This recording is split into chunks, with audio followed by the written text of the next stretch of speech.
When you grew up in a place as small as Lonesome Point, Texas, a bend in the road, sustained by tourism to a ghost town, barely clinging to its dusty spot on the map, you learned to make your own fun.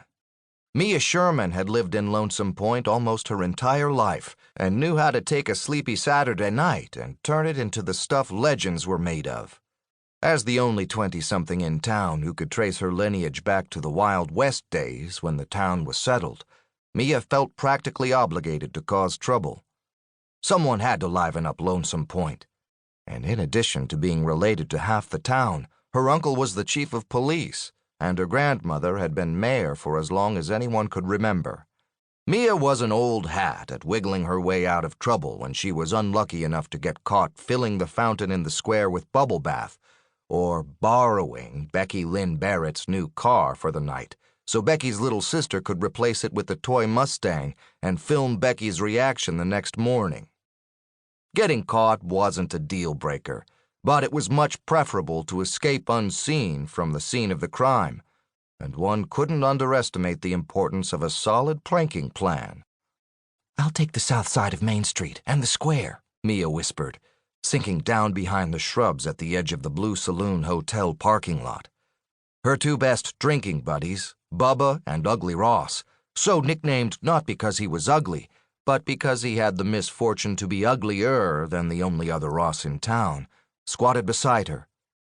"You boys take the north, up around the bend, headed toward Old Town."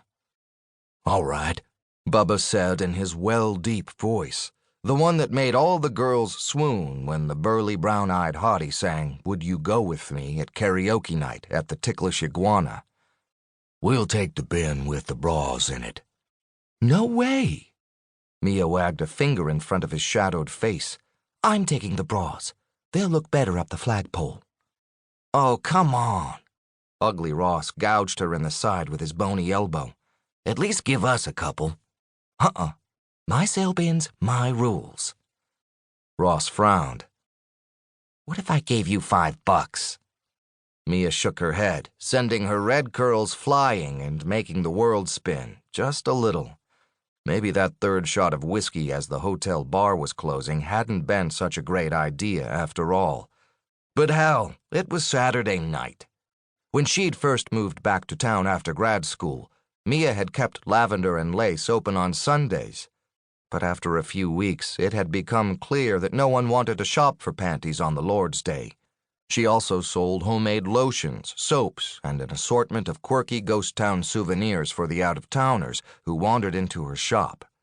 But panties were her stock in trade, and apparently not Sunday-friendly, which meant she got to sleep in tomorrow, and she intended to make the most of her small-town Saturday night. "We'll work with the panties," Bubba said, nudging her shoulder with his much larger one. "But you take some too, Mia. Put 'em on the garden gnomes in front of the tea shop." "Brilliant," Mia said, admiring Bubba's pranking genius. "But I can't. Lula would catch me."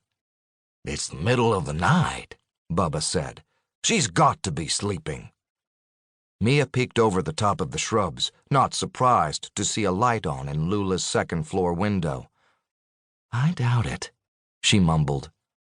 Both Mia and Miss Tallulah Watson, Mia's third cousin on her mama's side, lived in the apartments above their shops. But whereas Mia took advantage of her prime location to sleep until the last possible moment before rolling out of her bed to open Lavender and Lace, Tallulah used her proximity to Tea for Two as an excuse to work 24/7.